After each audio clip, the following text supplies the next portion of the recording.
Okay, let's go over our last section here, the Mongol Empire as a Eurasian network. Toward a Eurasian economy. So, what's going to happen is this is something that actually we could probably all relate to a little bit with COVID and understanding how now we are having a hard time getting things because so many things are backed up, partly because a lot of people died. And so jobs are not filled. And so that's going to have a big impact on that. And so we have this trade network that the Mongols have protected. Remember, they didn't protect it to bring culture, they protected it basically because of the resources. If the resources were still flowing and everything was protected, they didn't have to worry about somebody else coming in and taking over.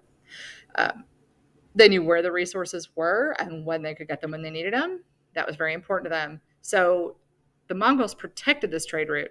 They didn't produce anything. They weren't traders themselves, but they controlled it.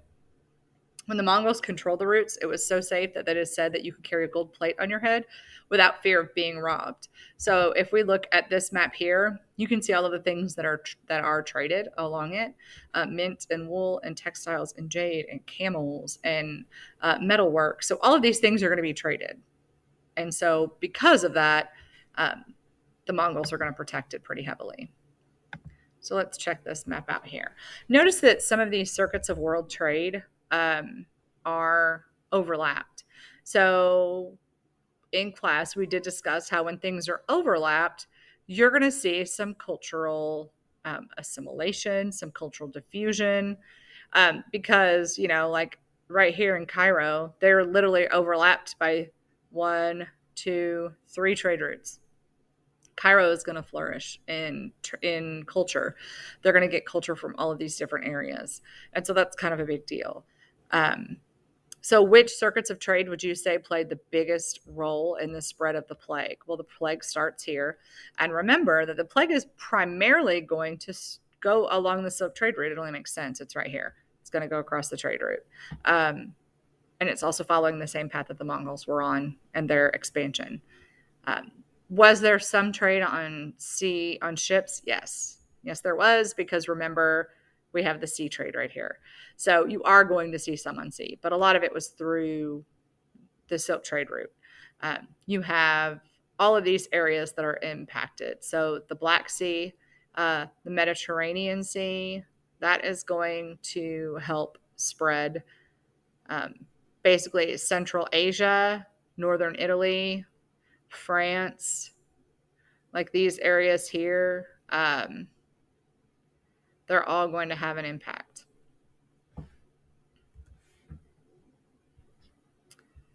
Okay.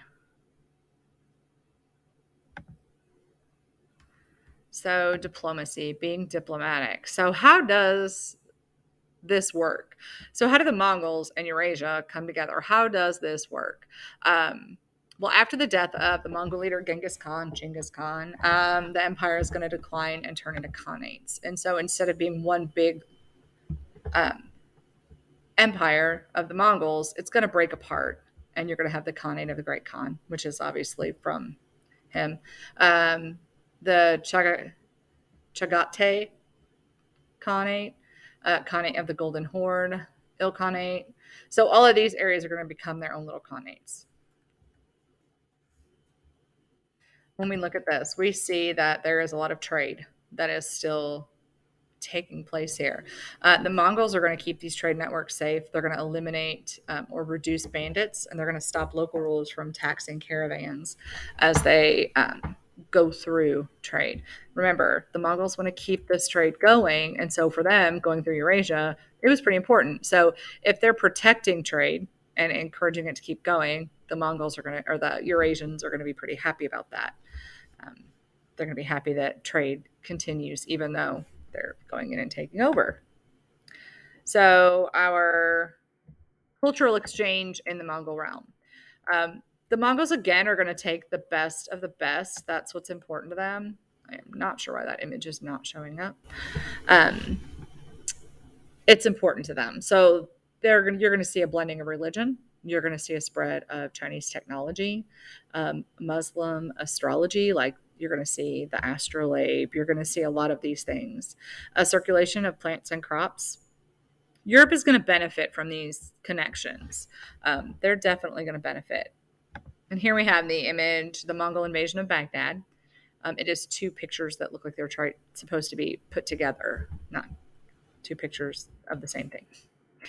Do we remember which one this was? This was the Mongol invasion of Kiev and Rus, and how bloody and violent that was. So it's showing us the Mongols going in. The difference to me is that Kiev and Rus was a lot more violent than what you see here with the Baghdad being taken over, even though they still were also very violent. So we talked about China and how did Mongol rule change China? What ways were the Mongols changed by China? We talked about how they took the titles of the Chinese. They unified a divided China. They moved their capital city. They used the Chinese administrative practices like and the techniques of taxation in their postal system. Mongol Khans made use of traditional Confucian rules. Remember, it was a lot easier if you used Confucius because that was somebody, it was all about, don't forget to respect your elders, your leaders. And so that helps keep people kind of in check. If the Mongols are now leading, you're supposed to respect that. They supported the building of some Taoist temples. They were attracted to Tibetan form of Buddhism, which returned the favor with strong political support for the invaders. And so we see that. I don't know why that picture is not showing up. All right. I'll try to go back and pull up at least a screenshot and put that in there for you. So the plague. This is something that we should seriously be able to relate to because we've literally seen this going on in the United States and across the world with us not being able to get things because so many people have died. You take the largest working group of people, the baby boomers, and most of them are still working, and then COVID hits, and then they all quit working or die because they were one of the largest groups impacted by the death of that. So you're going to have a huge impact. The same with the plague. The Mongols are going to have a hard time keeping a grip on the trade route because their people also die, and then it's just going to be difficult for them in general. Trade now is going to start to focus on sea routes because of the disruption of the land routes. Naval technologies are going to give Europe an advantage.